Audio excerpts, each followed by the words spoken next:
Почитувани сограѓани, до Собранието на Република Македонија во понеделникот, владата достави повеќе документи, фискални документи, многу важни, кои се заедно доставени токму за да не се дискутира многу по некој од нив. Но оној на кој денес ќе се осврнеме е ребалансот на буџетот за 2013 година.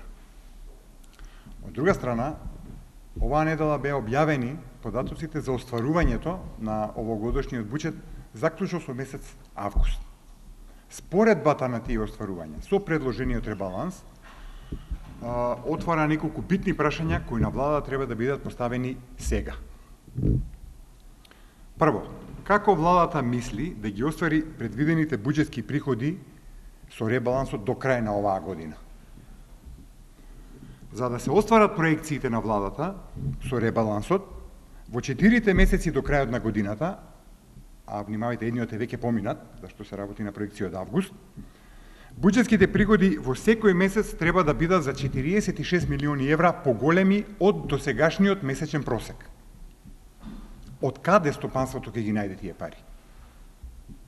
До август, до крај на месец август, од приходите во буџетот се собрани нешто над половина од предвидените средства, околу 60%. Сега треба за многу помал период да се собере многу поголеми пари. Од каде ќе ги извади стопанството тие пари? Од друга страна, второто прашање, како тоа владата мисли и ни тврди дека трошењето на предвиденото негативно буџетско салдо до крајот на годината ќе биде помало од досегашното? Како кога до сега се веќе потрошени 3/4 од тоа негативно салдо? За да се остварат проекциите со ребалансот, да се оствари тој дефицит, до крајот на годината, во 4 месеци, правењето на дефицит треба да биде за 12 милиони евра месечно помалку него досегашниот просек. Што се двете битни поедовни прашања, од кои фактички произлегуваат следните две. Прво, дали владата пресметала колкаво ќе биде негативното буџетско салдо на крајот на годината, ако приходите се остваруваат како во просекот во изминатите 8 месеци, а расходите согласно ребалансот. На крај ќе станува збор за минус од речиси половина милиарда евра. Владата со ребалансот предвидува дефицит од 310 милиони евра, но ако не ги собере приходите, бидејќи ќе ги нема до крајот на годината, тогаш дефицитот ќе изнесува речиси половина милиарда евра, односно, наместо 3,9% од бруто домашниот производ, преку 6,3% од бруто домашниот производ. И сега, дали владата знае колку негативно ќе се одрази тоа врз македонската економија во иднина? И дали воопшто се грижи за тоа? Владата и должи одговор на овие прашања сега, а не до година. Поради овие наведени факти, меѓу останатите други, СДСМ инсистираше и сега инсистира. Со ребалансот на буџетот да се оди на кратење на непотребните расходи, а не со пораст на буџетскиот дефицит, како што прави владата. Чиста манипулација представува оправдувањето на владата дека го зголемува долгот за да обезбеди пари за пензионерите. Пари за пензионерите требаше да се обезбедат со кратење на непотребните расходи, а не со ново задолжување. Има ли крај на игрите со парите на граѓаните во оваа држава? Благодарам. Ако има некои прашања, ама ве молам на ова на темата или економски прашања, не.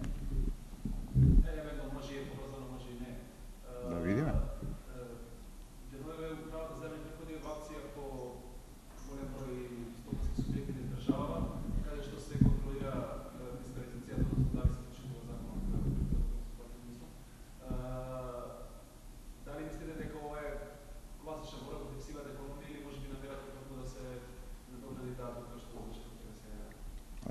Прашањето е и како поврзано.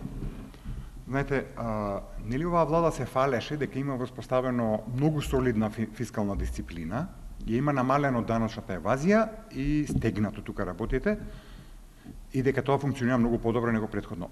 Ако е така, зашто се потребни овие акции сега? Очигледно не било така. Или има друго објаснување.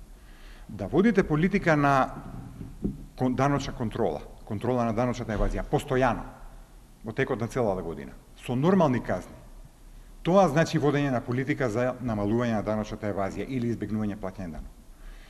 Да водите кампања во моменти кога треба да го наполните буџетот со злоупотреба на казната, тоа само значи дека